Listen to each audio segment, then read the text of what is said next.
Ngayong araw, samahan natin ang Gala Project at pupuntahan natin ang pinakasikat na lugar dito sa Anda, Pangasinan. So yun guys, nandito tayo ngayon sa may Tondol Beach. At syempre sa biyahe na to, kasama natin ang mga certified kagala natin. Kaya tara na at sama na sa pagpapatuloy ng ating Pangasinan Exploration. At dahil excited lang lahat, niready na natin lahat ng mga gamit natin. At ang beach na pupuntahan natin ay matatagpuan natin sa bayan ng Anda. Bago natin marating tong lugar na to, matadaanan muna natin ang napakulay na tulay na to, na kilala sa tawag na Tubig Bridge.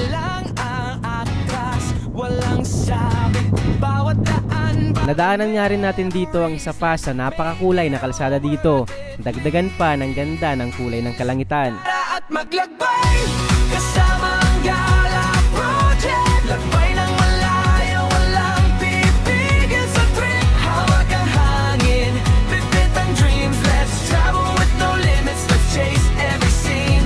Pagkarating natin sa spot natin, bumungad na nga sa atin ang napakagandang signage ng lugar na to. At unti-unti na nga rin sumisilip sa atin ang nakaka-relax sa dagat nito at napakaluwang na white sand. Binaba na nga rin natin kaagad yung mga gamit natin para makapag-set up na tayo. Para ma-enjoy natin ng mas matagal yung lugar at ma-enjoy din natin yung moment na magkakasama kami ng mga certified kagala natin. At nakakamiss nga dahil ngayon lang ulit natin sila makakasama. At ang kagandaan nito, meron na tayong +1.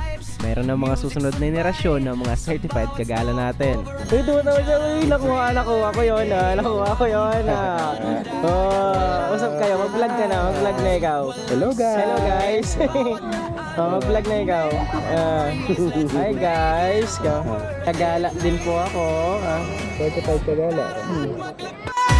Kasama ang Gala Project. Lakbay ng malayo, walang pipigil sa trip. Hawak ang hangin, bit-bit ang dreams. Let's travel with no limits, let's chase every scene. Tara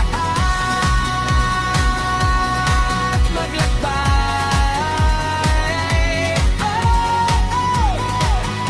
So yun guys, dito tayo ngayon sa may Tondol Beach. Dito tayo nagtambay. Dito tayo nagpalipas ng weekend natin. Wala tayong biyahe na malayo. So dito tayo ngayon sa Tondol Beach.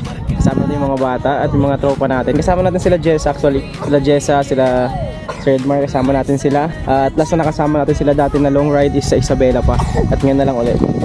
So ayun o. At maglakbay kasama ang Gala Project. Lakbay ng malayo, walang pipigil sa trip. Hawak ang hangin, bit-bit ang dreams. Let's travel with no limits, let's chase every scene. Tara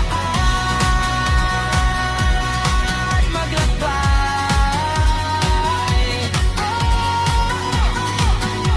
Kasama ang Gala. Nakakabitin man yung oras na binigay sa atin para makasama sila, pero ang importante, nagkasama-sama ulit tayo. Bagamat hindi natin kasama lahat ng mga kagala natin, pero darating at darating yung panahon na makukumpleto tayo. Kaya maraming salamat sa pagsama nyo sa biyahe natin na to, and let's travel with no limits. At maglakbay.